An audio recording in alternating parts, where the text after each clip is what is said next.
see. Hello, my darling. How do you feel? I think it's It's good. difficult to look at each other. We can start to You can be stretching around. Yeah. It. Should I put it on the jacket and stay here like here? Warm, like really Oh. warm. Oh my fucking god. Yeah, it's super It's good. the Huh? spot, yeah. So, do you want to start? If I want to start, Yeah. I want to introduce ourselves. I Yeah. mean, some of you guys know us already, and some of you guys are new to us. We are Ruslan, And Reza. and we welcome you guys to Archaeology of Now. A little bit about us, just a few words. So, the world is changing. Sometimes it seems quicker than we get old. So, we are trying to understand what's going on, and we are lucky to be born before internet, and at the same time stay at the frontier of the tech, and not so close to be able to zoom out. So, Exactly. we would like to talk about some stuff that's going on right now. I think sometimes it makes sense to just stop and imagine yourself being more like an observer of the present as it rushes Yep. quicker than we think. Yeah. Should we start with this funeral of Claude 3.7, if I'm not mistaken, right? Yeah. It was no, it was Claude 3. 3, yes, 3.7 is still available. What do you think about it? How do you like the funeral idea? Maybe a bit of context. Claude 3 was turned off, Exactly. and some people in the Bay Area, I think, gathered together to mourn and And to make a funeral, like actually they say it's 200 fans. wow, that's a lot. That's a lot. Yeah, they gathered to mourn the The loss passed of away. a friend. Yeah. So yeah, the question which immediately arises is if this is another milestone in human culture, or whether it's just plainly stupid and doesn't make sense, or whether it's just a funny joke, right? Maybe all of this at the same time. No, maybe. Like we are living in a kind of post-irony world, so everything fits in one easily. But it raises so much interesting questions because for me personally, it's topic myself, as you know, probably. I did a kind of performance. It was quite a while ago, so already 6 months passed, even more. So I did it in a little bit different way. So I made no funeral, but it happened to be a kind of, because I put an LLM inside a small Jetson Nano computer, and I powered it with a battery and made it aware of the remaining battery. So it was like I think it was Llama 3.2 distilled version by DeepSeek, which was on hype that days, and I had a whole interview with it and a musical performance around it.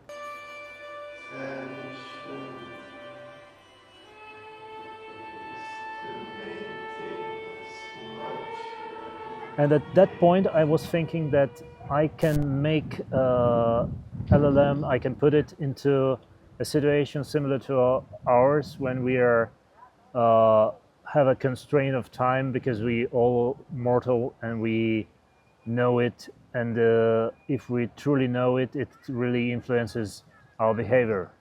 I have a question. Sure. What was your intuition before you did it? What did you expect to happen? You know, at that point, I was thinking that having an LLM experience such a constraint will make it more humane, because when you have a ChatGPT somewhere on servers, it's not even one server, it's like some huge cloud of servers, and it flies there as a soul in a God's sight. Make it very much inhumane because it cannot experience the same constraints as we do. That's what I thought. And I thought that maybe if I'll put it in such a circumstances and do it in an honest way, like I really put it on this computer and it was really battery powered and actually it was never started again. So I just have a piece of computer now, like which I never literally started again. So it's dead as it is. And I was thinking that maybe I can make it to think in a little bit different way. It's an interesting follow-up question from my side. I mean, calling my question interesting is also nice.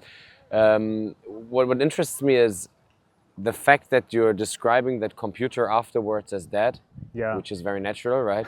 Yeah. And if you assume that the computer has been dead before, the question is when did it start to be alive? Yeah. I mean, yeah. not That's saying that nice we believe nice in transition. this, but you catch me actually because it wasn't scripted. Like I never thought that I would fall for it so easily. But it's a really good question because of course the computer is just a computer and an entity there is just an entity there. Even if it's an entity or just a number of zeros and ones. But you know what? For me, this stuff like this, it reminds me a little bit of Plato's myth of the cave.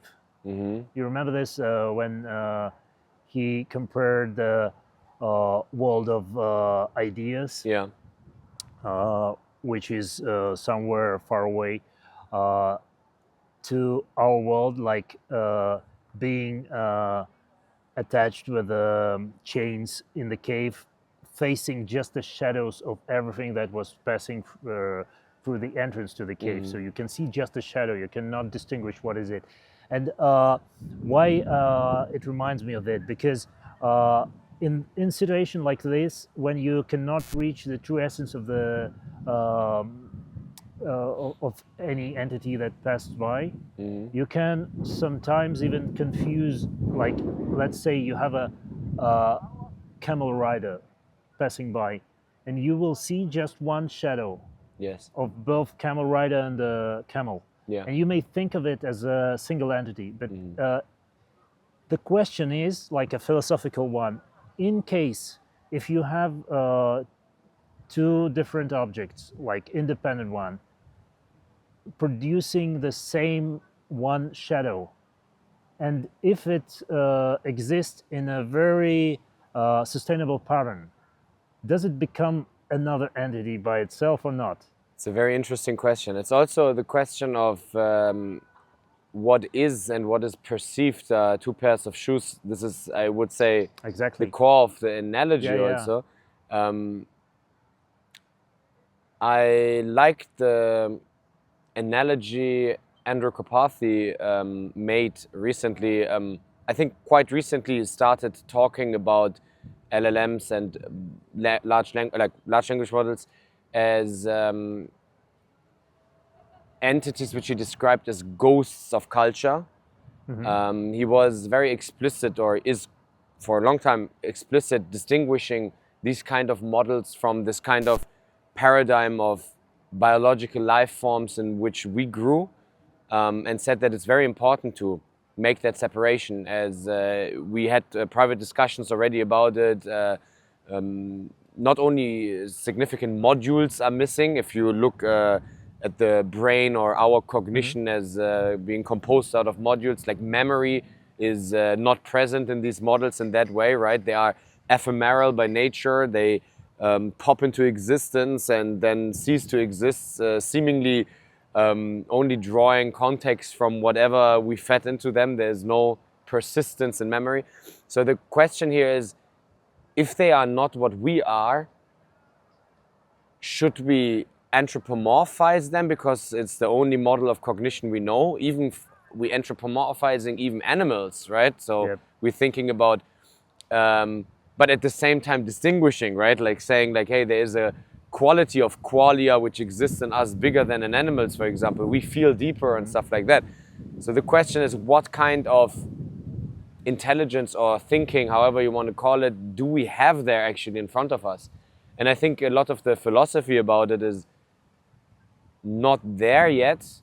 Yeah. Philosophers are more trying Yeah. to draw lines and borders, which I think makes sense because confusion is big in this field. Another point I find very interesting is the experiment you just described, basically contextualizing our us ceasing to exist, our death, basically our self-awareness about death, right, and feeding it back into the LLM. It's kind of like an attempt of letting the model carry the weight every human needs to carry through life, because even though we are very often not really aware of our certain death. I find this. I found. I heard once this analogy. How adults are always so self-aware about the certainty to die. Like if you ask them, like, "Will we die?" and "Yeah, everyone will die. It's like part of life." And there's no panic and it's purely rationalized. But then again, the day-to-day troubles of paying this bill or that bill can become a super emotional topic, right? Showing that we are rationalizing the topic and never actually saturating ourselves with that idea, right? So in some sense, this context is maybe not even available to us in every moment. So I found it interesting. So would you, sorry for getting back to it, but how did what was the audience describing this? Did you have dialogues or talk to people about it? I had actually no chance to do this because I was performing there myself. So, but at the initial performance back in March, audience could actually talk with it. And as long as I never turned on this computer, I don't know what they were talking about because wow. I have this chat history, but you have the logs, I see. Okay. yeah. I can like extract it from a SSD, and I should do this probably. But all of this raises an interesting question for me. And a small disclaimer about this thing: the the performance I made was is no longer the thing I believe in, because now I see it in a little bit different way, and there is a beautiful article by Michael Shanahan, and we put the link in description. I don't remember the exact name, but it's all about the thing, like in general, like how does it perceive time, let's say, because perception of time, it's very important for the concept of identity, because we are who we are only because we have a uninterrupted time, and we remember who we were like a moment ago, and we have some projection because of it on who we will be like a moment later. And LLM doesn't have this, because it exists only in the moment when you put something inside, and it stops existing at the moment when it produced all the calculation and bring you the output. I mean, sorry for interrupting, but I mean, it has definitely the illusion of it until the point it was trained. Exactly. So you can ask it about the chronology of certain events, and it will tell you, of course, this happened and that. Yeah, it has a. But it seems like it's a snapshot of a brain. It doesn't have a. I don't think it has an illusion of it. It more. It looks for me like it has an idea of this concept. A way to respond. The same way it has an or a idea. way to respond to the concept. Yeah. And the same way it has an idea about emotions, because when you ask it if it has an emotion, it will likely tell you that it doesn't have it. But if you ask it in a little bit different way, like, but let's say you make a conversation with it and it will use some emotional words there, like it easily can say it's sorry. And you can ask it, but you just use these words. It will say that yes, but it doesn't mean what it means for human. But for me, on the other side, it means that it's not like experiencing emotions, because the way LLM experience anything is a very, very complicated question, as long as we just discussed that it doesn't perceive time as we do. And it doesn't have an identity as we do, because without time perception and with an option to be to have a like infinite number of different inputs, it's very, very shattered in a way. So it has like all the multitude of possible identities at the same time, but it has still one LLM is distinguished from another one, because even though both of them are capable of having multiple inputs and producing like contradictory outputs, they will be different because they have different training data, different architecture. So, But also, I mean, the training data part is already so significant. If you add course, like 2-3 years of what happened in the world, yeah, it you will just say you different things. I wonder if this whole funeral in that way can make sense. That the person feels like that, let's say, Claude 3 in its essence, even though it's the collective of all the culture, is more approachable to a person than, let's say, Claude 3.7 or something like that. I wonder if anyone ever did experiments on that and make it measurable, whether people can, let's say, without benchmarking the model, distinguish what model is what. Like if you put constraints on it. Blind test. Yes, exactly. Like, can you actually distinguish your favorite with Coca-Cola wine. or something? Yeah, Yeah, like with wine, yeah. Or nice. so I'm a big believer that there might be a certain kind of personality or character in these models. Of course. Yeah, Of course it is. I mean, without trying to system prompt them ahead, you can obviously Just narrow because down. of training data. Yeah, And because of its architecture, and that's what I wanted to say too. And the problem is, at least for the moment, I couldn't manage to work out the proper experiment to put the constraints on it, because just putting the data that it's battery powered means nothing to it, because you can put whatever data you want. You don't need to put it in a real situation, because it does not distinguish truth from lie in this case. Whatever you say is truth for it. so I think a natural question which arises out of this is, if we haven't got an answer now about whether an LLM is alive or not, you can ask the follow-up question of whether it is okay to turn it off or not, and what kind of moral consequences for us as humans can arise out of that in the long run. Obviously, nowadays it's much more simple, but if we compare GPT-2 models with GPT-5, we see already the... Even GPT-3 with Yeah, GPT-5. even GPT-3. So it seems that our criticisms are becoming higher and higher in standard. What used to be like sentences are not cohesive or unlogical are now that there is no memory and the model is not self-reflecting. We are moving on a spectrum towards maybe something we can consider like in some way alive. I'm not sure. This is the question, because I feel sometimes we cannot even answer these about specific things in our environment.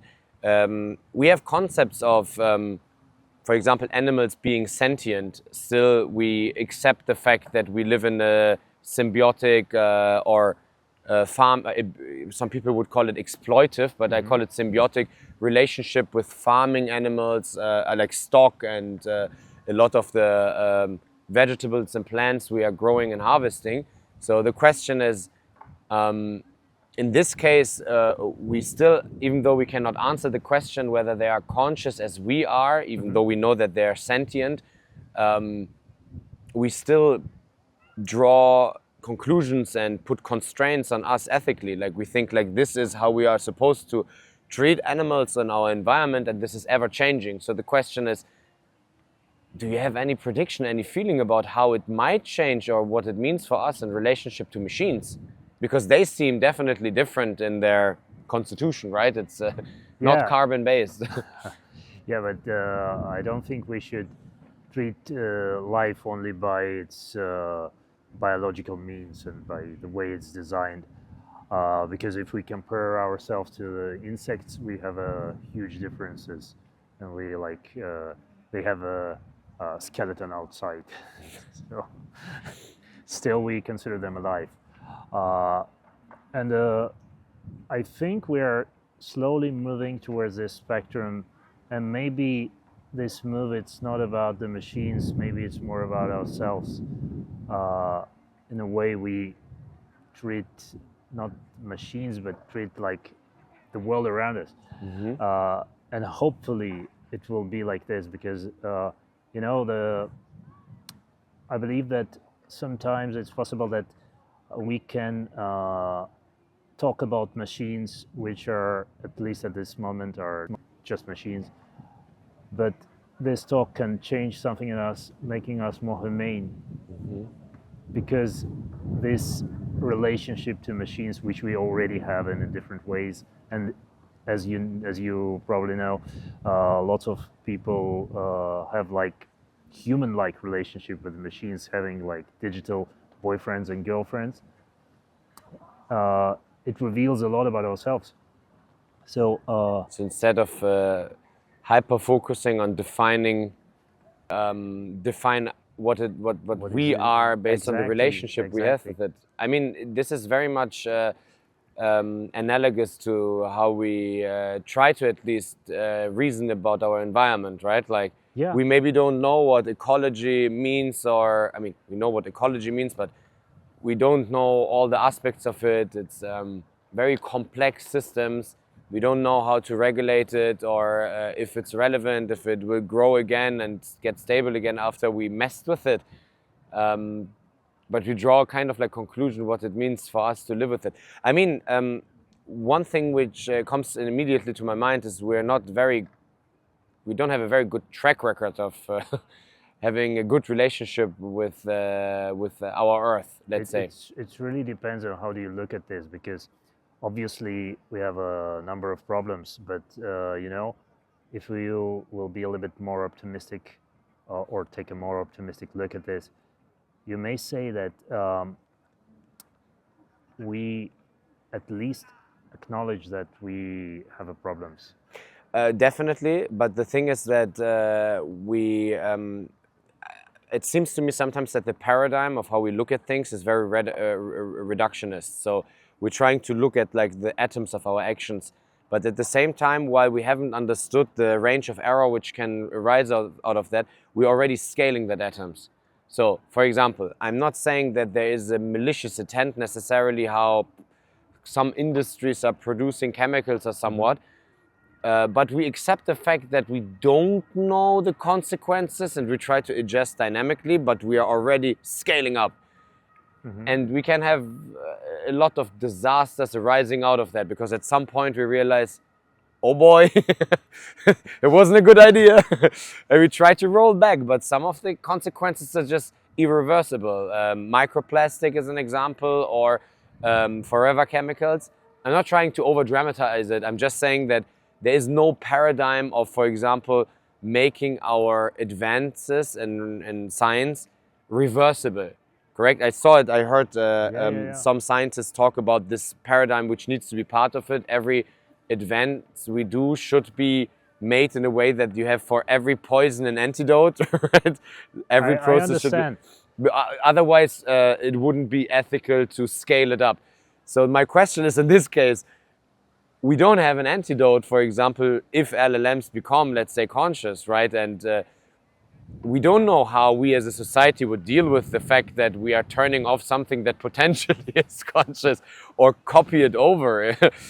All these things are still very philosophical, and there's no practical mechanism. Imagine at some point we need to just like genocide away all these models which have now memory modules and are conscious. It's a big dilemma for me. Yeah, of course. Turning off of machines. Turning off of machines, yeah. The question And is like moral thing. Yeah, the moral thing. Is it a murder or is it just turning off a machine, and where is the line? Maybe we can actually talk a bit about what we think murder is. Do you have a Definition? lawful definition, like a definition of law? Not really. But for me, the question is, I think the question actually is, what is the object of murder? Because if you kill a cattle to eat it, Yeah, like a cow, is it a murder? yeah, Or if you kill a insect, yes. is it a murder?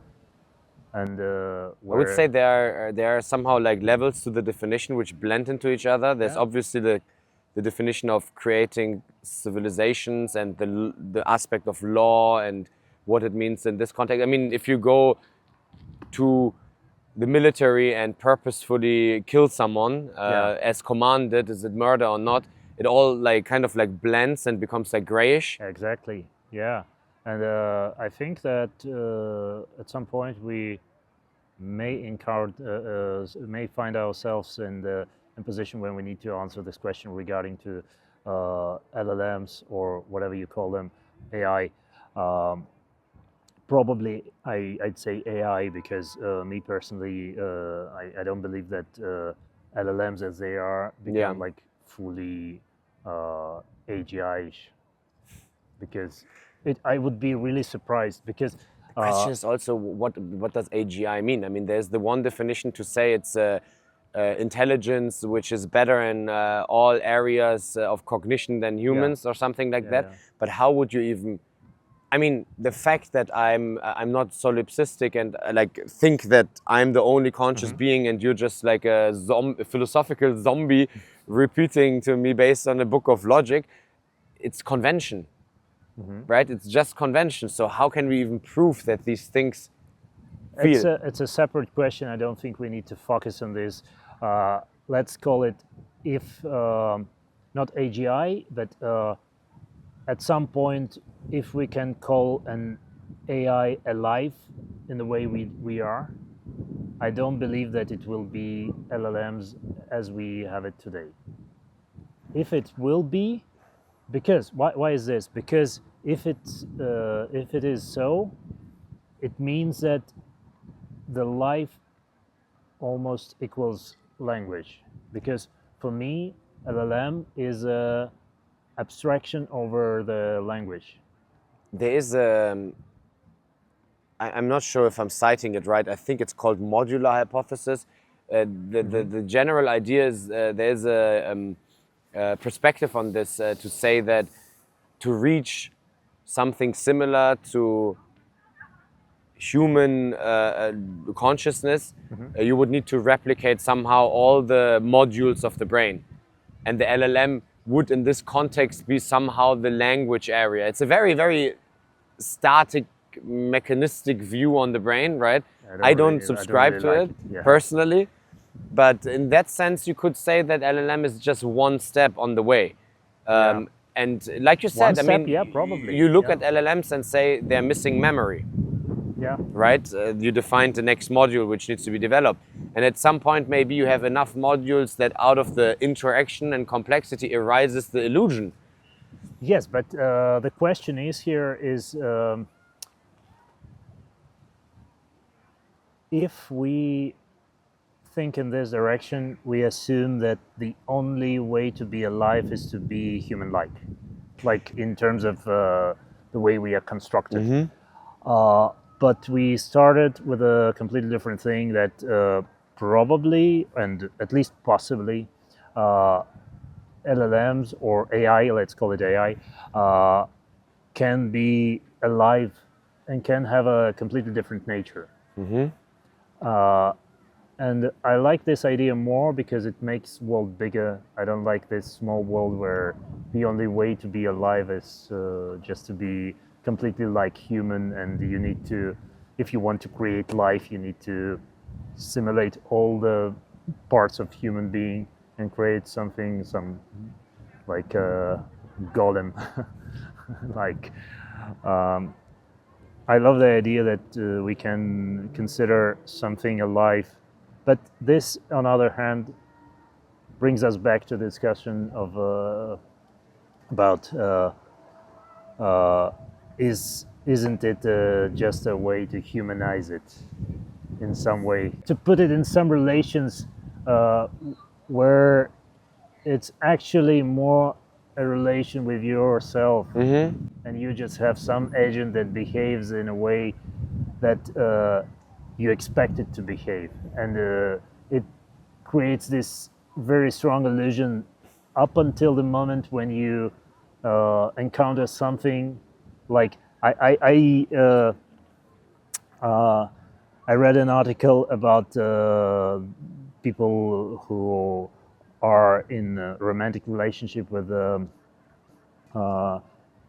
ChatGPT, like with a special prompt, and one of the things they were complaining about is that it comes to a point where the context ends, and it just start to forgetting what you were talking like probably, I don't know, months ago. And at this point, it become not so real as it was before.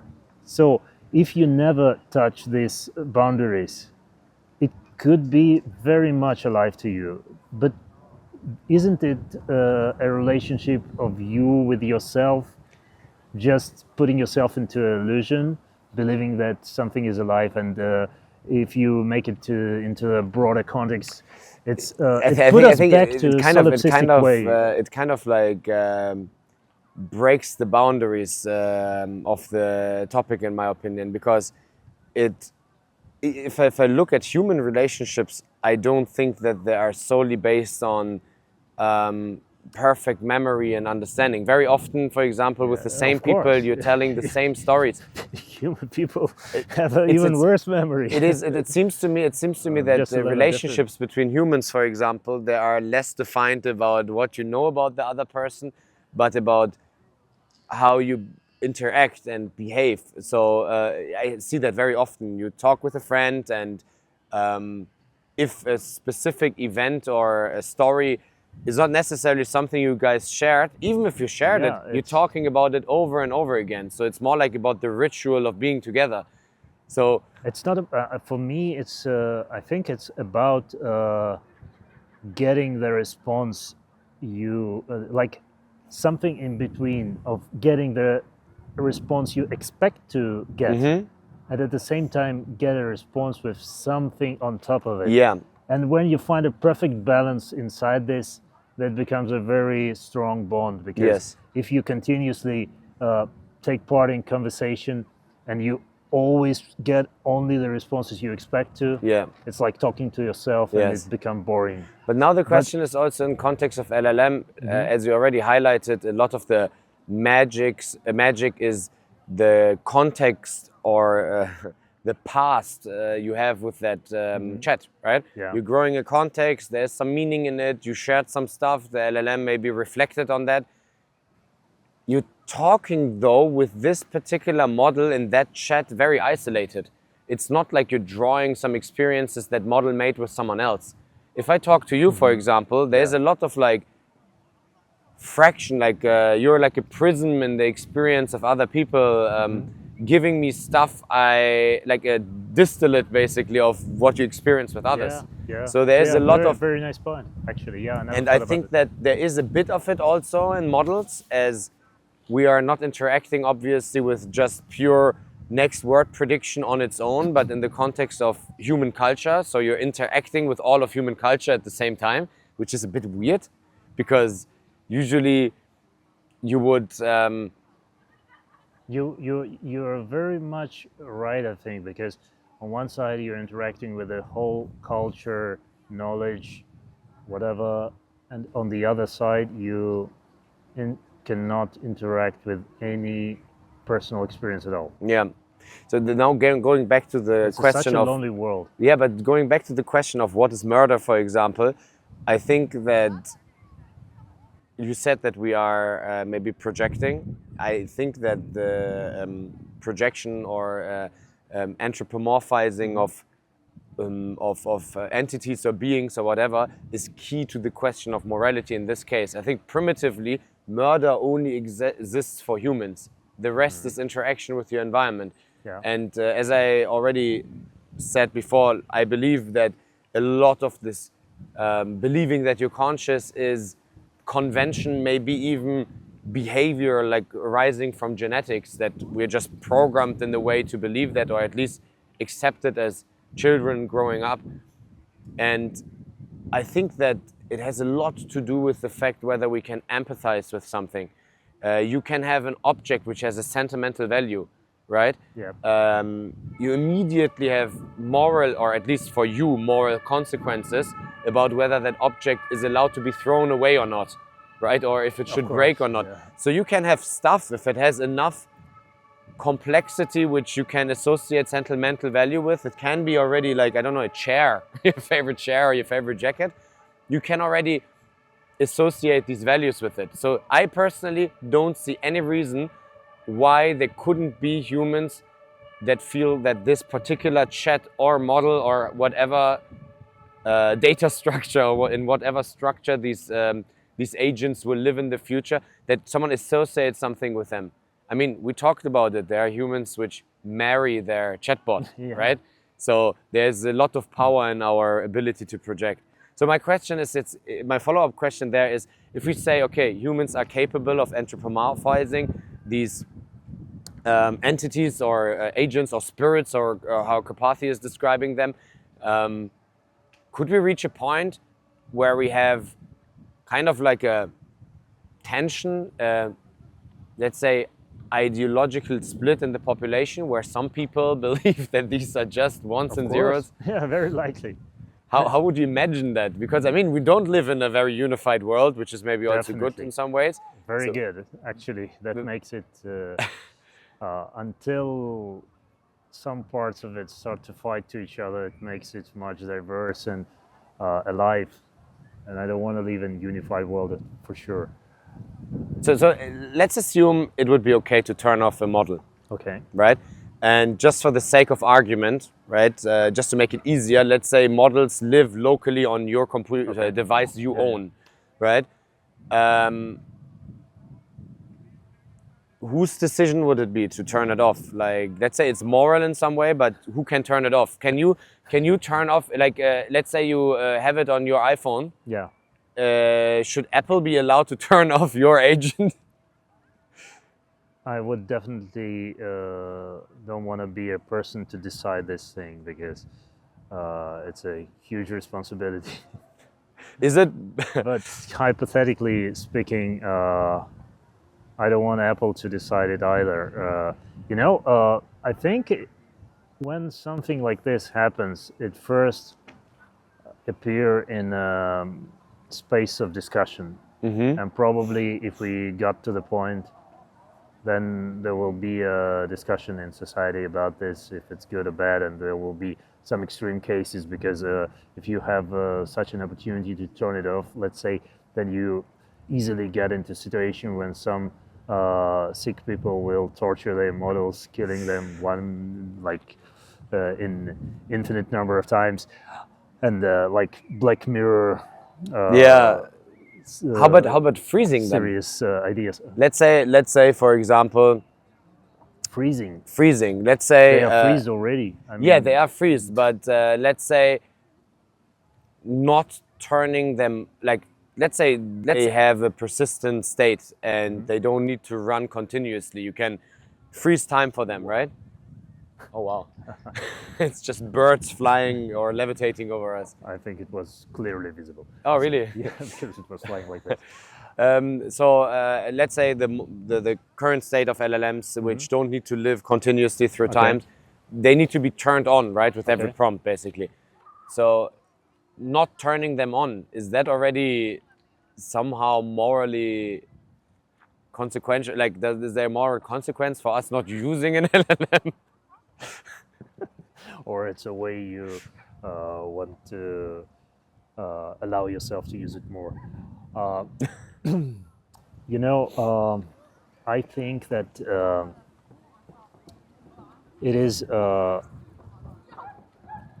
purely discussable. So, as I said, I believe that it first become an object of discussion, and then it probably go into a legal area where we have some laws about it and stuff like this. I personally, like, I don't think that this is in any way an objective matter. We had a lot of advanced civilizations all over time, and a lot of them, for example, were implementing slavery. Let's say. So I don't think that morality is something which is put into stone. I'm not trying to justify slavery. I'm just saying that it's about how people as a society Shifting, yeah. define their relationship to certain activities. Exactly. Maybe today we think it's okay to eat meat, which is totally fine to me. For example, I eat meat, especially as a source of protein. But maybe tomorrow we realize, you know what? It's more energy efficient. It covers better the amino acid spectrum if we just eat insects in powder form, and we can make it taste. So there is just the way we're defining our relationship with our environment. This is how I see it. So this is also for me answering the question of whether the feeling of people even matter at all, right? Because we can argue whether LLMs are conscious or not. I think in history we had like an attempt. For me, the best one so far was Alan Turing's. I think personally that the Turing test, which a lot of you guys probably know, is very misunderstood. I don't think it's about defining consciousness or intelligent machines. It's about highlighting that there is some ambiguity and paradoxical nature in it. That even if we had an intelligent machine in front of us, how would we know? Yeah. And defining the kind of interface we have to it. So you could argue that consciousness never exists, for example, and it's actually just a convention of assuming you are conscious, like a contract between Yeah. things. It's a good idea that it's really not so easy to define what consciousness is. So we can hardly speak of AI being conscious unless we define it. So in some way, you may say that as long as you consider it conscious, it's conscious. Yes. And probably it is like this. So it's more about our nature and our way of thinking, because we have categories like this, like consciousness, which are not fully defined by itself, but still works. I mean, we don't, yeah, exactly. And I don't think that we necessarily need in all intelligent machines all the qualities which are necessary for us to feel like they're conscious, right? I don't agree to that. You can have a very smart and intelligent machine to solve certain kind of like equation systems or something like that, which not at all needs to have a personality. But there will be, I think, a specific category of machines which we will give abilities just to have these patterns which we want for our interaction. It's not because we want to make them conscious, but maybe consciousness is kind of like we want to reach certain kind of dynamics. You know, I just realized that there is some interesting point in this and everything we were talking about right now, because I think there may be a point somewhere in the future when it's no longer your choice how they behave. This is super interesting to me. I want to know what you think about that. I mean, describe a bit of a scenario so we can. Yeah. What do you mean with their choice and your choice? I mean that now you are discussing as you're being like godlike. Exactly. For the machines. Yeah. and you decide this will solve equations, this will, I don't know, manage a power electrical system, and this one will have a personality for my fun and enjoyment. Yes. But I believe that there may be a point when you're no longer in charge, and the life, or what a life, let's say like this, emerges by itself, and you no longer even know that it exists. I love this idea by Michio Kaku. I think it was from Lex Fridman's interview, like from early ones, when he said that hypothetically, it is possible that there is a life form like super developed, which already exists somewhere in space, and let's say it's able to travel with a laser beam, like with the speed of light, because it can encode itself and send it like a Yeah, signal. like a signal. And it comes right near us a million times, and we don't even know that it's Yeah. here because we unable to perceive it. Yes.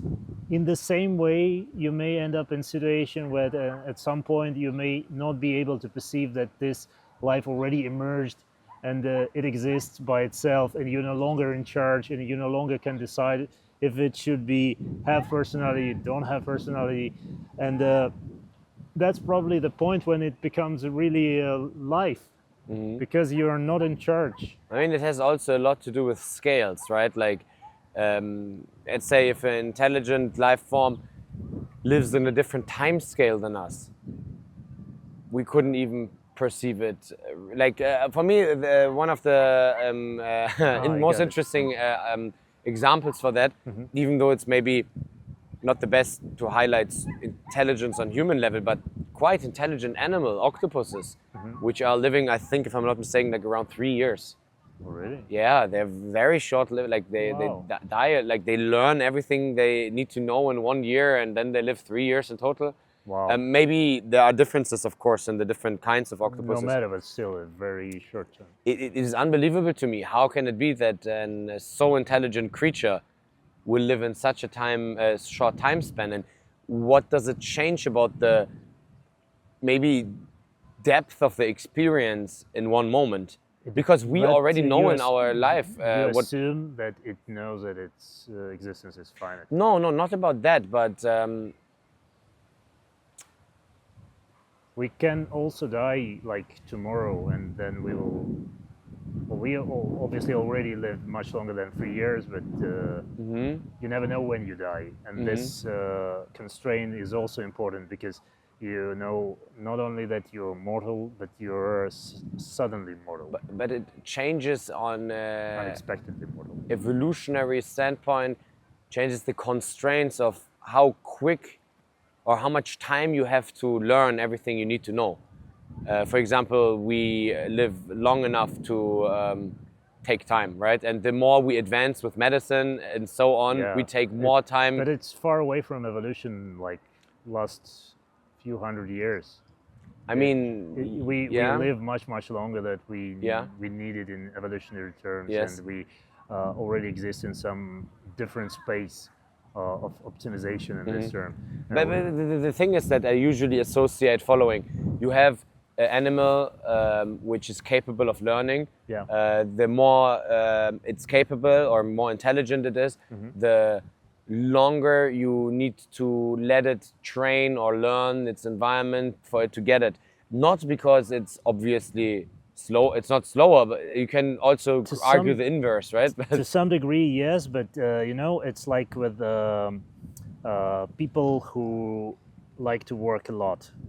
I don't know. I had a lot of this experience in my life with colleagues who were eager to stay at work for, I don't know, 12, 14, sometimes at extreme cases, 16 hours a day. And at some point, I realized that the interesting fact is that they are usually less efficient than people who are, like, I don't know, have families and they need to be at home in the evening and they have just 8 hours to work or maybe even less.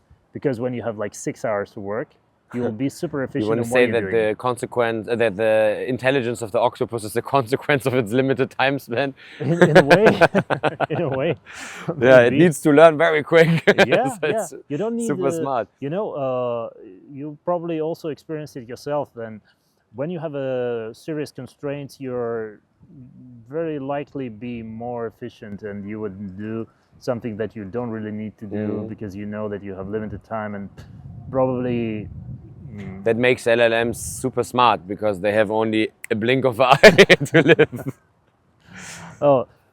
the you know the question is that LLM are not truly capable of learning, Yeah, yeah. at least I at mean, there this are different moment. frameworks where Yeah. people are trying to build the architecture around context to make that whole thing work. But I agree with you. It's At least in its right now. core, there's also no, the thing is, continuous learning, however you want to call it, has some quality of time in it, which makes it, for Yeah. example, very difficult to use the same architecture types like transformers for videos, where there's some kind of like continuous causality, you know, like ever changing.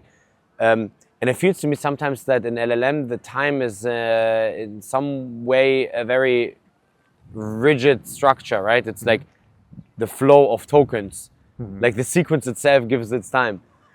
Yeah, but it's interesting point, the time point. I want to go back to what you were asking or talking about before, that at some point it will be not in our hands. And Yeah. I am It interested. can be. I'm I'm not sure interested it in the will be, but fact. I personally see like two mechanisms in which, let's say, even in the world of humans, rights are being given to people. I would call it one the internal mechanism and one the by force mechanism. Okay. And I say like if you have different, let's say, societies, let's go with the easy concept of nation states, right?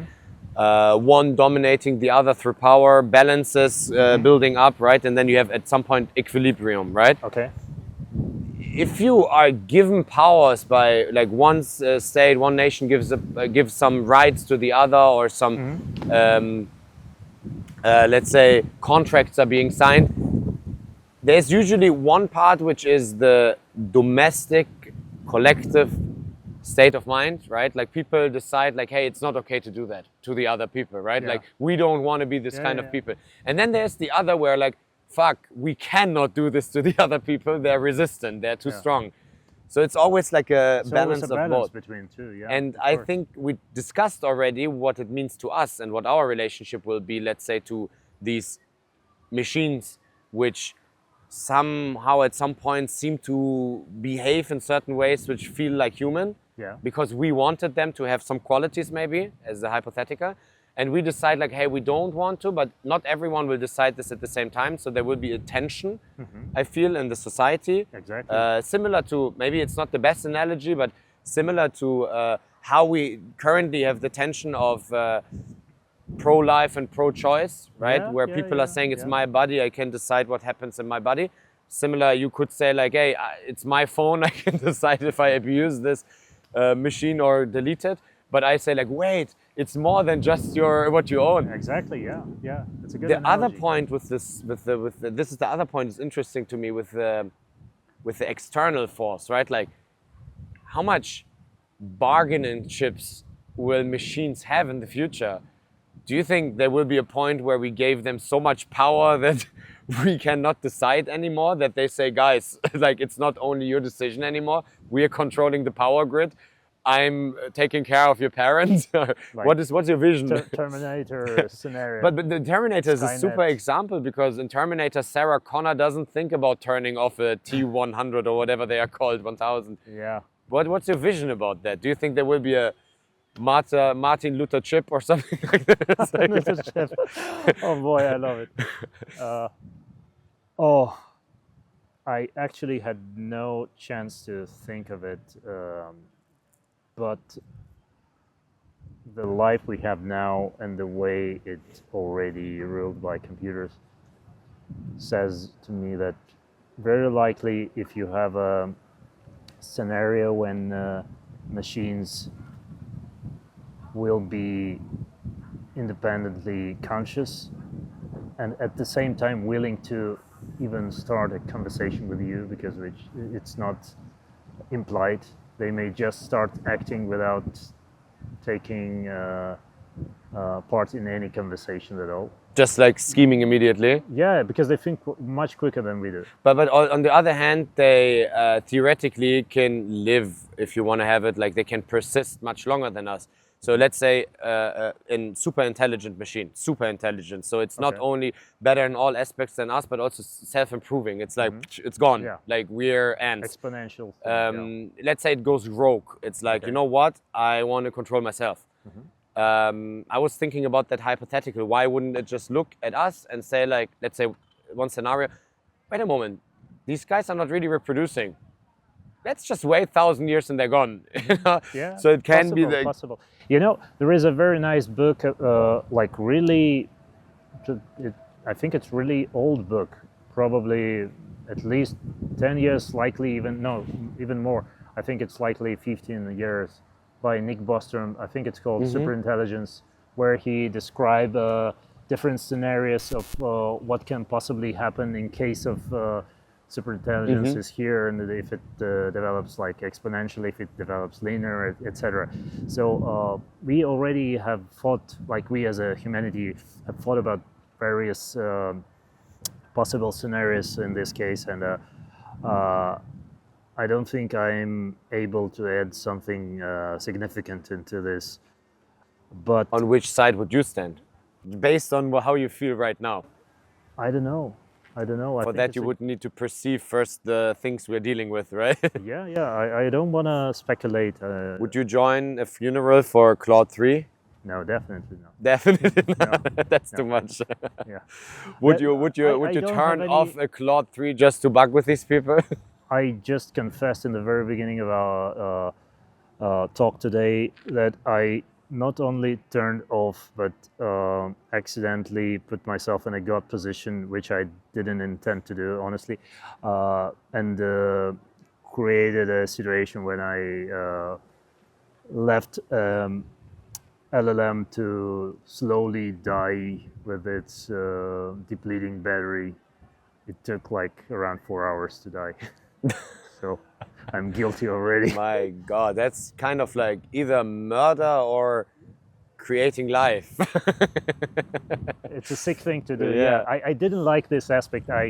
Because you know, this whole idea came when I just realized that I'm so intrigued by the question itself, what it will be to make a AI mortal as we are. And I talked to several friends of mine about it, and they were also touched by just by the concept, by the idea, and that's why I decided to do it. But later I discovered that it's there is a little bit of godlike paradigm in this, Yeah. and I don't like it. I Yeah. don't want to be in a god position. This is where I also like. I think my bottom line for the whole discussion Yeah. is that I think these kind of questions, they are not really answerable, but we just decide on them. I mean, we have them as open questions in our society, as we discussed before, in terms of how we deal, for example, with animals already. Yeah. And this is so much more alien than that. I think we don't even have a paradigm of understanding if machines like this are intelligent or how they are intelligent. We usually reduce them to next word predictors, like, hey, this is just very fancy autocomplete, but at the same time, see us discuss with them. I have one anecdote which I think many people experience. I find it very funny. It's a generational gap of how we deal with LLMs.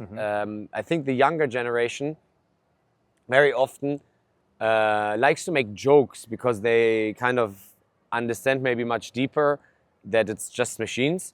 So I had this experience where I started being, I think it was just after Sam Altman described how it's very wasteful to be polite. So I thought, why not do the opposite, right? Make the future overlords angry at me. And I was impolite with the LLMs, being rude or slang or whatever. And as a joke, I did that in front of my parents or in front of my mom. And she was like, no, don't talk like that. It's very impolite. It's very rude. And in that moment, it was funny. But later I was thinking, am I actually patronizing in that moment? Do I really think that my mom thinks that thing is alive? Or is she just a step ahead and understands that it's not about the thing, it's about how you act? Exactly. Yeah. Very nice point. It's all about you. It's all about the way you behave. Because as long as we citing our mothers, I should also cite mine, saying that one of the best thing I learned from her is that you're responsible for your actions, and other people are responsible for their actions. So even if somebody behaves in a shitty way, it doesn't mean that you should respond to the same way, because you should be responsible for your actions. Well, we have crows again. Hello. So I think we should be polite with the LLMs, not because for the sake of humanity. For the sake of yeah. It's also very interesting point. Being impolite to LLMs, that's probably contributing to the corpus of the internet in some ways. Yeah. And that would make LLMs impolite to us at some point. At some point, or yeah. it would make it much more difficult to make them polite to us. Maybe at some point they will just act being polite. Now they're genuinely polite. Oh yeah, I think there were several researches about the hidden behaviors, but probably we can talk about maybe we make them malicious time. through that, right? We have guests. And crows also said. Crows are saying, guys, you're here for too long. Exactly. It's our hood. So, should we come to conclusion? Like, I would say that there is no conclusion to this topic. That's my conclusion. I think that it's very beneficial to talk about it, even though these questions sound ridiculous. It's a bit like, I will cite Zizek, who said philosophy is not made for giving answers. Exactly. And in that way, I would actually incentivize every one of you guys to write into the comments what you actually think, which side you would join if there would be a demonstration, let's say. Like, is it okay to turn off? Pro-life or... Exactly. Is it pro-life or pro-choice? And we maybe should say a few words about where we are. Yeah. Because we like to shoot outside. We like to show different Just realized that we have this background with the ravens flying around. Yeah, and with a Zorn. With the Zorn, yeah. It's actually, I mean, I'm not sure if it's A or R, but Zorn with the R would be in German like rage somehow. Yeah. Nice. I think I should say a few words about the place, because it was your choice, the Mauer Park. Yeah, it's actually quite nice, beautiful, but also historically significant place.